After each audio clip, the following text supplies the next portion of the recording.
سلام علیکم تماشابینان عزیز و ارجمند. با عنایت الله یکتا باز هم به دیدار هم رسیدیم. با عرض شکر و کمال میل شوکت محمد در خدمتتان هستم و برنامه خبری تحلیلی پیام نیوز را تقدیمتان میکنم. پس از شروع برنامه سرأول میخواهم دقت شما را به سرخط خبرها جلب کنم. خواهر روزنامه‌نگار شهرت رحمت الله را باز برای سطرش بازداشت و شکنجه کردند. پس از رانده شدن زلطه کرونا از تاجیکستان، جمال الدین نورعلیف نماینده هایش را به روسیه به نزد مهاجران فرستاده است. باز در مرز تاجیکستان با قرقیزستان بین ساکنان دو دهه نزد مرزی دهه سامانیان جماعت چارکوه اسفری تاجیکستان با دهه کوکتاش ناحیه بادکند قرقیزستان مناقشه به عمل آمد. دو سازمان حقوق بشر از اتحاد اروپا خواستند مقامات تاجیکستان را تحت تحریم قرار دهند. در شهر دوشنبه از جانب کارمندان شعبه کارهای داخلی سینا رقم 2 حین عملیات ضد سطر نیلوفر رجبووا خواهر روزنامه‌نگار شهرت رحمت الله را با 4 خانم دیگر بازداشت نموده با خود برده ساعتهای طولانی مورد تضییق و فشار و تحقیر قرار دادند. از دقایق اول بازداشت بانوان تا چند مدت بودنشان در داخل شعبه ثبت صدایی و ویدیویی این بازداشت در اختیار پیام قرار گرفت.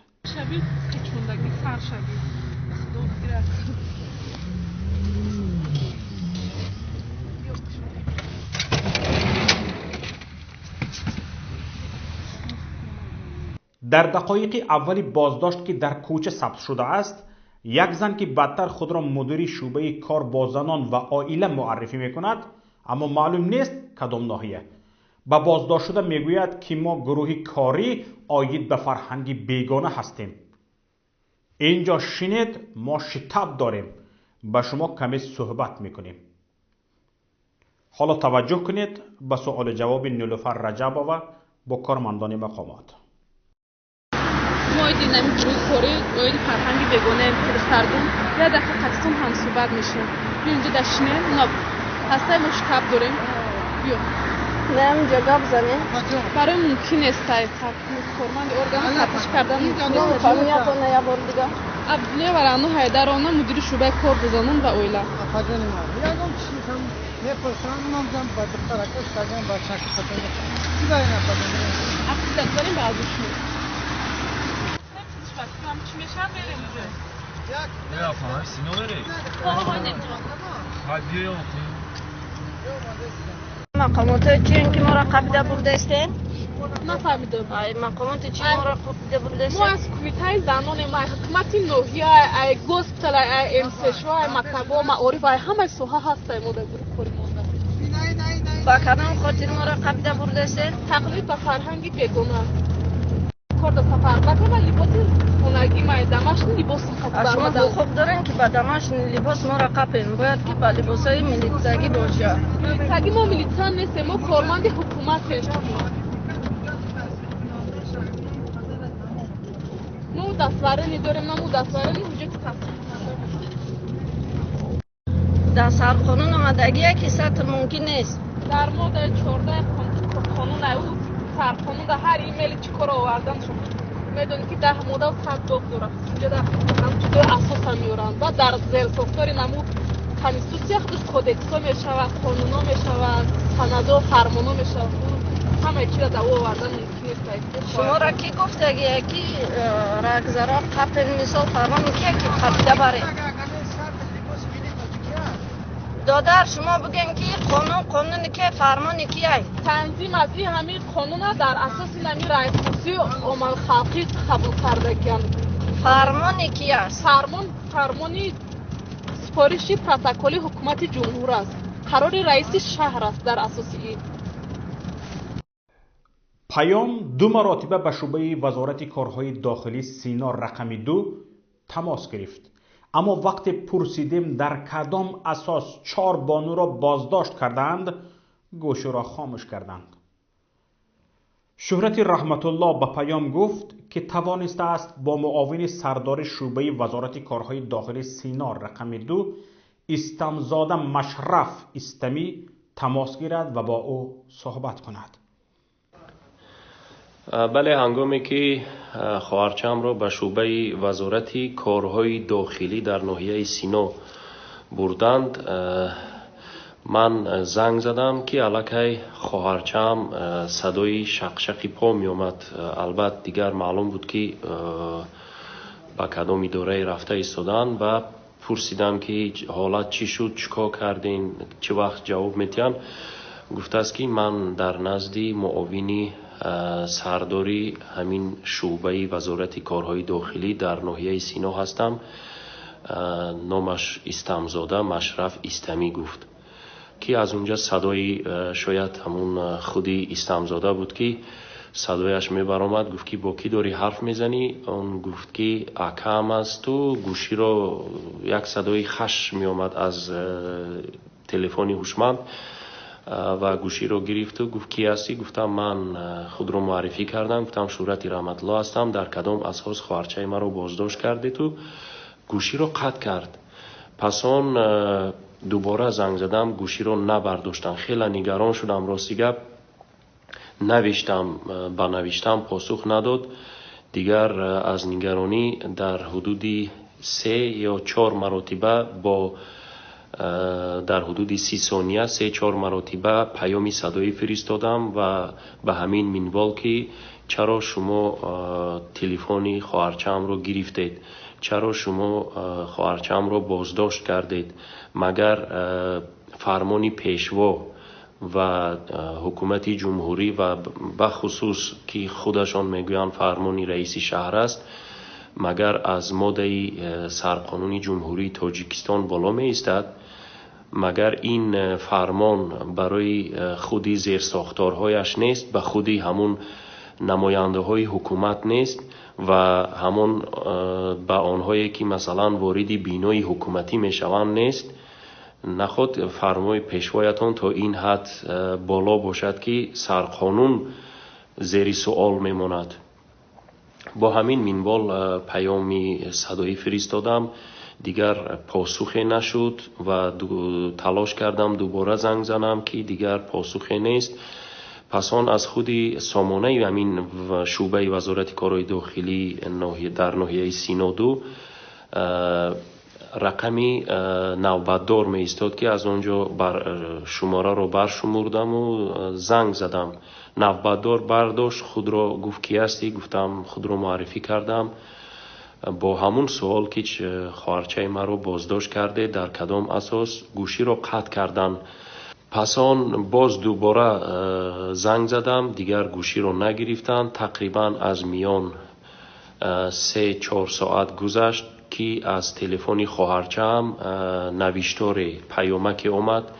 الکی من حس کردم که این نوشتار سبک خواهرم نیست و زنگ زدم که مادرم گوشی رو برداشت. گفت بچه جان همش خوب است، یگان کار نکن، رسانه‌ای یگان جا به چیز گپ نزن، ننویس، ما بیانات می نویسیم و ما رو جواب می دهند. گفتم مادر جان این صحبت شما مثل آن است که زیر تهدید فشار این حرف ها را گفته ایستاده اید که از اونجا صدا می آمد و گفتم که گوشی رو بلند کنید لطفاً، من با آنها سوال دارم. مادر جانم گفتن که گپ زن میشنون حرفایت رو.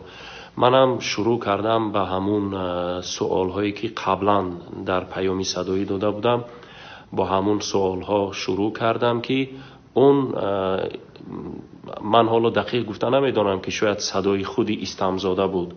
اون گشت گفت که زنت رو فلان کنم.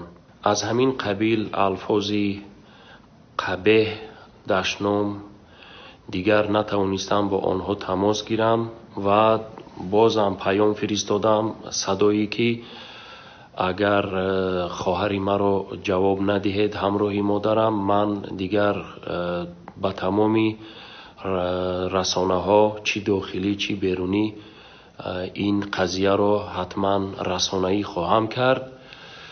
دیگر پاسخی هم نشد از اون طرف و دیگر بعد از این قضیه مادرم به خانه رفتند و از خانه به من زنگ زدند. از خانه به من زنگ زدند و قضیه رو گفتند. خواهرچم با گریه با صدای گلوگیرش میگفت که مرا همین استمزاده در گردنم به مشت زد و من افتیدم. دیگر کمرم دردمند بود که من خودم به همون دکتر رفته ایستاده بودم.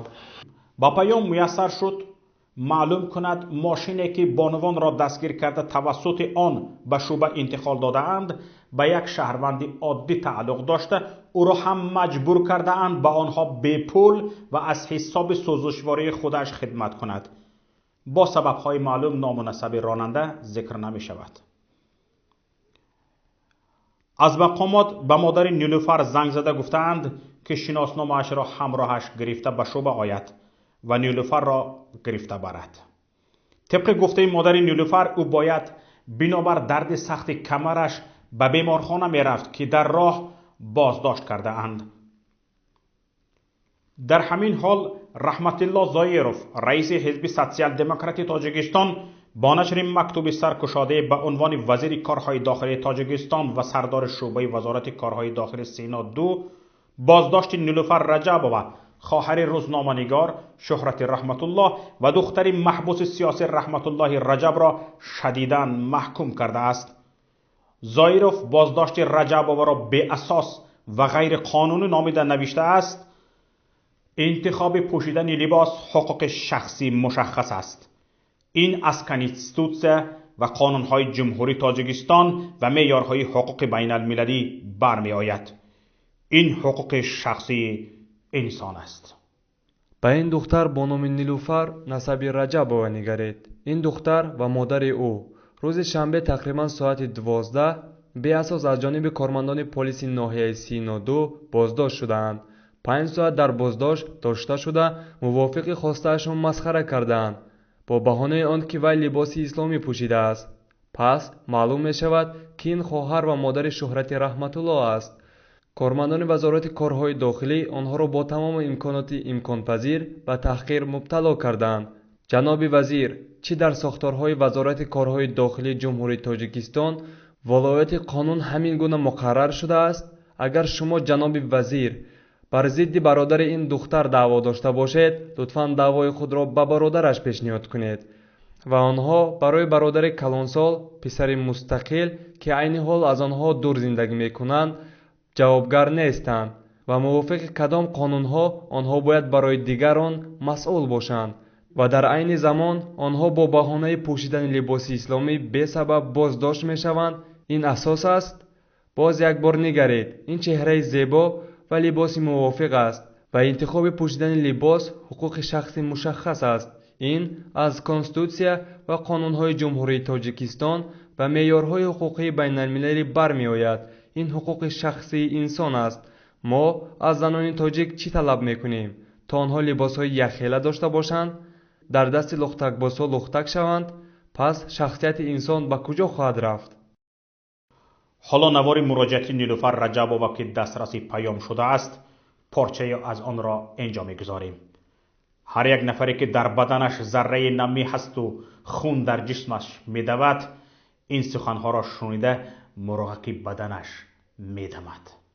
مرا 2 نفر کشوله کرده به پادوال بردن. همچو خر برین. مالک پوچوهم از کار موندک. مرا لرزم گرفت. راستش خیلی گفتن 15 سوتکا تر محکم میکنیم توی خواهیم. تلفنم دستم زده گرفتن. من گفتم با کدام اساس در کجای قوم نامدگی که شما با زن خیلی رفتار کنید؟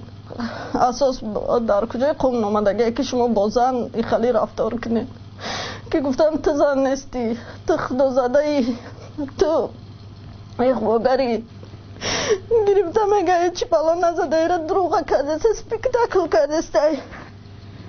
گرفتم مرا بردم با پدوال. بعد با ما گفتن که زنکای خوشرو خطا نچیده ایخه پیچوندین نفساتون نمیگیره ای چی هفتین لباساتونه ایجا شما دا نه افغانستان نه ایران بروین گم شوین افغانستان یا ایران بعد خیلی لباساتون نپوشین ویدی شهر ما را ویران کردین گفته.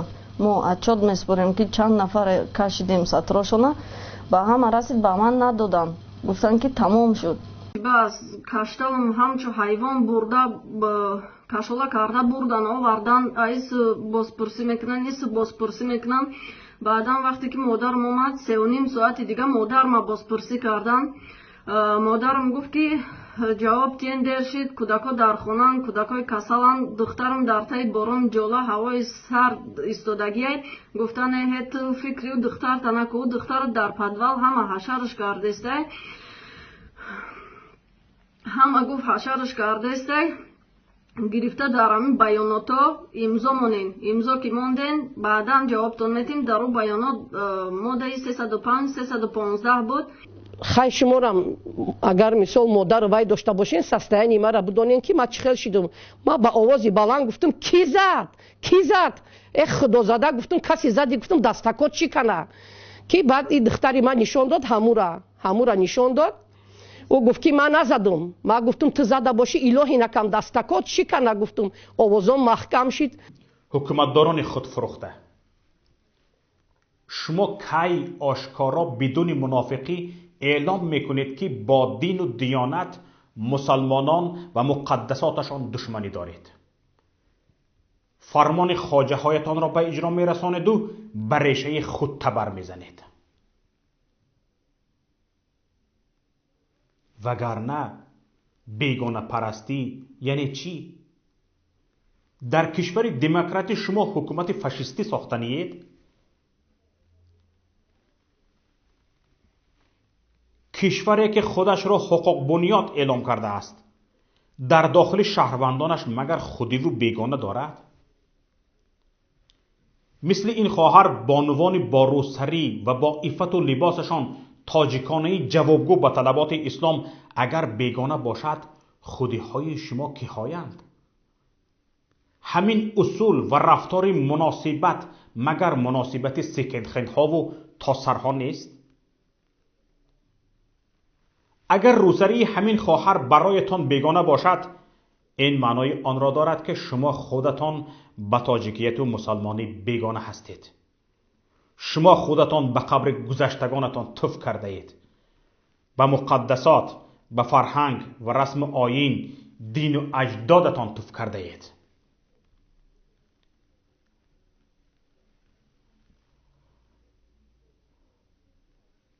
شما ناموس فروخته ها از ننگ و ناموس همین خواهر عبرت گیرید شمایی که به خاطر یک منصبتان میخواهید دین و دیانت فرهنگ و تاجیکیتتان را بفروشید جسارت حمایه فرهنگ اجدادی را از همین خواهر آموزید ای خانم های بشرفی که برای رنج این خواهر کمک کرده اید و او را به بیگانه پرستی متهم کرده اید یک بار در پهلوی همین خواهر ایستاده یکی به خودتان و یکی به این خواهر نظر میکردید میدیدید که چی کسی به تاجیک مسلمان مانند است و چی کسی به بیگانگان ناواسته از همه تضییق و فشار شما مقدسات خود را این خواهر گرامی می‌دارد ناواسته از همه شکنجه های روانی شما تا حال نشکسته است و با سیمای تاجیکی خود شما را میشکند شما به خاطر 4 تنگه میخواهید مادر و خواهر و حتی زنتان را فروشید از این خواهر مردانگی و چگونه مسلمان بودن و چگونه حفظ کردن فرهنگ تاجیکی را آموزید از این خواهر شرم و حیا و عفت آموزید این مردهایی که با تکیه به یک کرسی شلق کیها تعمیر طلبتان این خواهر و مادران را تأخیر کرده اید بدانید که شما هم خواهر و مادر و زن و دختر دارید و چرخ فلک گردنده است در مرز تاجیکستان با قرغیزستان بین ساکنان 2 دهه نزد مرزی دهه سامانیان جماعت چارکوه اسفره تاجیکستان با دهه کوکتاش ناحیه بادکند قرغیزستان مناقشه به عمل آمد شرح بیشتر از این خبر و چند خبر و رویدادها از رسانه‌های دیگر را همکارم صفیه واحده با گزارش می‌دهد. در مرز تاجیکستان با قرغیزستان بین ساکنان 2 دهه نزد مرزی دهه سامانیان جماعت چارکوه اسفره تاجیکستان با دهه کوکتاش ناحیه بادکند قرغیزستان مناقشه به عمل آمد. طور این خبر در شبکه‌های اجتماعی پهن شده است. بنابر اطلاع صلاح‌الدین ابراهیمов رئیس دهه سامانیان جماعت چارکوهی اسفره تاجیکستان، ساکنان می‌خواستند برای تأمین امنیت همین مغازه گرد و اطراف مغازه را دیوارپوش کنند، اما مرزبانان قرغیز به این کار ممانعت نشان می‌دهند. مرزبانان قرغیز آمده میان مردم دو کشور اغوا و دسیسه انداختند. من رئیس دهه سامانیان جماعت دهات چارکو استقامت کننده دهه سامانیان ابراهیم سرایی میباشم. طول زیاده از 35 سال اینجا در همین دهه سامانیان استقامت می‌نمایم. مغازه‌ای که امروز در دهه یگانه مغازه‌ای که برای همین مردم اینجا خدمت می‌کند، نانوایخانه هم به اهل مردم همسایه دوست، همسایه قدرس‌ها و هم تاجرها خدمت می‌کند. ولی وقتی آخر همین مغازه‌ای که ما تعمیر کرده بودیم از طرف آنها یکچند مراتب سنگباران کرده شده، همه آینه‌های آن شکسته، همش ولنگار کرده شده. ما امروز خواستیم که با مقصد تامین امنیت همین مغازه نوایخانه خود استقامت کنندگان گرد اطراف مغازه را دیوار پوش کنیم و از طرف مقامات سرحدبانی جمهوری قرغیزستان به همین هر روز قدرکی ممانعت نشان می‌دهند و آنها امروز آمده نخواستند که همین مغازه‌ای که ما دیوارش بنیاد کردیم آنها با از نو همین مابین برادر جمهوری قرغیزستان تاجیکستان را خیلی اغوایی و دسیسه انداختند، جنجال بند. صلاح‌الدین ابراهیمov رئیس دهه سامانیان جماعت چارکوهی اسفره در همین حال به گفته برخی از ساکنان دهه سامانیان جماعت چارکوهی اسفره امروز یک گروه دیگر شیشه‌های ماشین سفرخ عمریدین را شکسته به وی هم ضرری مادی و مالیوی رسانیدند. ساکنان نقل می‌کنند که این دو حادثه تحت نظارت مرزبانان قرغیز صورت گرفت. هنگام شکستن شیشه‌های ماشین فرمانده دیدبانگاه مرزی قرغیزستان با نام سلطان بای شخصاً اشتراک نموده بود. به گفته ساکنان سامانیان، ساکنان کوکتاش راهی را که از بین این دو دهه می‌گذرد خودسرانه بسته، ساکنان جانب تاجیکستان را سنگباران کردند.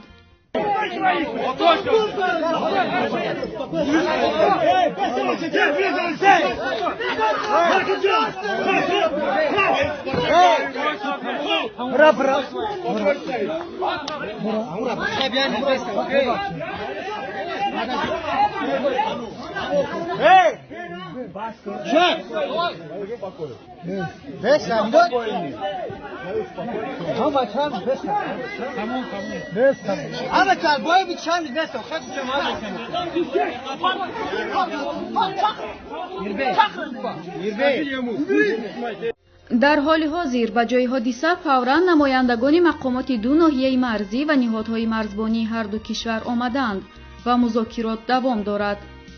جانب قرغیزستان هنوز درباره این مناقشه نوبتی اظهار نظر نکرده است. یادآور می‌شویم که قبلا 16 سپتامبر در مرز تاجیکستان و قرغیزستان مناقشه نوبتی رخ داده بود. در پی تیرپرانی سه مرزبان تاجیک جان باخت. مقامات تاجیکستان و قرغیزستان در جنجال و تیراندازی در مرز دو کشور همدیگر را متهم کرده بودند. همگی پس از 2 هفته تأسیس مرکز ملی پروسسینگی، بانک ملی تاجیکستان نماینده‌هایش را به روسیه فرستاده است تا مهاجران را به فرستادن پول طریق سپیتامن بانک تبلیغ کنند. سپیتامن بانک به جمالالدین نورالیف داماد رئیس جمهور و معاون بانک ملی تاجیکستان تعلق دارد. طبق اطلاع منابع پیام، نمایندگان سپیتامن بانک در شهرهای روسیه با مهاجران ملاقات انجام می‌دهند و آنها را به فرستادن مبلغ‌ها طریق این بانک تبلیغ می‌کنند. آنها می‌گویند انتقال پول توسط اسپربانک روسیه به کارت‌های سپیتامن بانک کاملا رایگان است و سرعتش هم خوب میباشد. نمایندگان سپیتامن بانک گفتند مهاجران میتوانند از سپیتامن بانک کارت گیرند و توسط اسپربانک روسیه مبلغ‌هایشان را به این کارت‌ها انتقال دهند. اما به این سوال که آیا مهاجران میتوانند پولهایشان را با روبل یا دلار گیرند و اگر نمیتوانند با کدام قرب میگیرند، پاسخ‌های گوناگون دادند. همچنین گفته نتوانستند که چند مدت استفاده برندگان کارت سپیتامن بانک میتوانند مبلغ‌هایشان را رایگان انتقال دهند. طبق اطلاع یک منبع در شهر ورونژ، نمایندگان سپیتامن بانک با مهاجران کاری дар як қаҳвахона вохӯрӣ анҷом дода муҳоҷиронро ташвиқ карданд ки тавассути Сбербанки Русия маблағҳои худро ба Спитаменбонки Тоҷикистон фиристанд. Аз савол-ҷавоб кардем хати шумо. Хай гуфтем шумо аги ҷо омаде шумо ки овар чӣ гап? Мега ки пулотона қати мо равон кине. Пулотона Спитаменбонк қати роҳӣ кине, комиссия намегира. Мегум комиссия намегира. Хорошо. Чанд вақт комиссия намегира? Мега ки намедонам. Ман гуфтам шумо фиреб. Шумо аки саки залатой корона монополия кара ҳама гирифтагӣ буд. Гуфтам маладес. Ҳамеша зана залатой корона. Зато ба фоидаи халқ буд. Хаб када дига намедонам чӣ гуфтам. Ман гуфтам ки шумо монополия кадестене ки ба фоидаи худтон кадесте. Ман гуфтам ман шумо нағз медонам шумо селтон чи аст. Шумо муҳоҷира назари шумо намегирифт. Гуфтам шумо яки гӯш дастари шумо зад ки бесте ки муҳоҷира пулошон бисёранд. Назар да наметобанд. Бесте кадоми шумо да савет дод ки биё ҳамин пулаи мо ҳисоб китоб кунем, ҳамин чода бисёр бад омадестанд. Ман гуфтам шумо нағз медонед ки залатой корона шумо чаштон тиқ зад ки корона пула худаш гирифтестанд. Мегам монополия. Гуфтам ба шумо чие? Шумо чие? Кие шумо? хаб када. Умад монополия буд, набуд. Хоз яъне айдуҳой кас буд. ҳама даволиай. Барои чӣ ки? Барои дахона, да шаб, рӯз, да дур мошин, ҷои кор. Любой ҷо дорӣ мекунӣ, пулта мерам мегирам бемалол. қаблан Ҷамолиддин Нуралиев гуфта буд ки маркази протсессингӣ бо ҳадафи ҳимоят аз манофеи муҳоҷирин таъсис дода шудааст. аммо инак аз посухҳои намояндагонаш ки ба Русия рафтанд бармеояд ки ҳадаф гирифтани ин бизнесро зери қаноти бонки шахсии худаш Спитаменбонк будааст. як манбаъ ки нахост номаш ифшо шавад ба Паём гуфт бо мушкили зиёд додани пулҳои мардум бо ибтикори маркази навтаъсиси протсессингӣ ва фармони мустақими Ҷамолиддин Нуралиев сурат мегирад. домоди раис ҷумҳур амдан гирифтани интиқолҳоро мушкил гардондааст то тавонад бонки шахсӣ ва системаи кортиашро ба майдон оварад ва муҳоҷиронро водор ба интиқоли пул тавассути бонки худаш созад. Паём аз тамоми хонандагонаш хоҳиш мекунад дар сурати шоҳиди чунин вохӯриҳои намояндагони Нуралиев шудан онро сабт намуда бо рақами +49 15 16 46 15 947 тавассути паёмакрасонҳои WhatsApp, Imo, Viber ва Telegram ба мо ирсол намоянд. ду созмони ҳомии ҳуқуқи башар дар Аврупо аз ҳукумати Тоҷикистон хостанд таъқиб ва фишор ба хешовандони фаъолони мухолифонро хотима диҳад. ҳамзамон ин ду созмони ҳуқуқи башар аз Иттиҳоди Аврупо даъват карданд онҳоеро ки мухолифонро азияту озор медиҳанд таҳти таҳрим қарор бидиҳад. дар баёнияи муштараки Кумитаи Норвегияи Ҳелсинки ва Анҷумани ҳуқуқи инсон дар Осиёи Марказӣ ки рӯзи 13 декабр нашр шуд омадааст. мақомоти Тоҷикистон пайваста аъзои оилаҳои фаъолони мухолифони муқим дар хориҷро азият медиҳанд ва ба ин васила мехоҳанд мухолифону мунтақидонашонро хомӯш кунанд. Кумитаи Норвегияи Ҳелсинки ва Анҷумани ҳуқуқи инсон дар Осиёи Марказӣ қазияи Фатҳуддин Саид Муҳиддинов яке аз мухолифони фаъоли давлати Тоҷикистонро мисол оварда гуфтанд мақомоти интизомии Тоҷикистон аз охири моҳи ноябр то кунун аъзои хонаводаи Саид Муҳиддиновро ки муқими Аврупост таҳдиду бозпурсӣ карда озор доданд. Надежда Атаева, президенти Анҷумани ҳуқуқи инсон дар Осиёи Марказӣ ба Паём гуфт ки бо нашри ин баёния аз Иттиҳоди Аврупо тақозо шудааст ки нисбати нақзи ҳуқуқи инсон дар Тоҷикистон бетараф набошад. Во-первых, мы не только от Евросоюза требовали. Наш пресс-релиз адресован международному сообществу, которым мы оповещаем о том, что в отношении гражданина Таджикистана значит, идет преследование, которое создает угрозу безопасности ему самому лично и его близким, которые остаются в Таджикистане. И что иммигранты таджикские, которые живут за пределами Таджикистана и отстаивают свои гражданские и политические права, если они недосягаемы для спецслужб Таджикистана, то их родственники, которые остались в Таджикистане, они через них оказывается давление, понимаете? Вот об этом шла речь. И, безусловно, например, со своей стороны я говорю о том, что это не единственный случай. Это системный характер преследования, и таких пострадавших достаточно много. И поэтому мой коллега Мариус Фумус, он, значит, завершая наше заявление, сказал, что уже Евросоюзу давно пора обратить внимание, как и другим демократическим странам, обратить внимание на эту сложившуюся практику, и лица, чиновники, причастные к такой практике, заслуживают того, чтобы их поместить в список Магнитского. فتح‌الدین سیم‌الدینوف بیشتر در فیسبوک فعال است و گزارش‌های انتقادی درباره سیاست حکومت تاجیکستان را در صحیفه‌اش نشر می‌کند.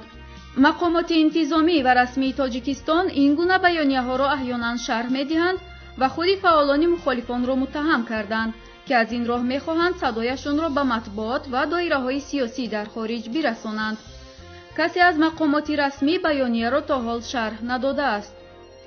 کمیته نروژی هلسینکی و انجمن حقوق انسان گفتند که قضیه‌های زیادی تعقیب و آزار خویشاوندان مخالفان دولت را جمع کردند. در این بیانیه آمده است هدف مقامات انتظامی از آزار و اذیت اعضای خانواده مخالفان مقیم خارج وادار کردن آنها به دست کشیدن از تنقیدی حکومت است. اینجا به پایان برنامه رسیدیم.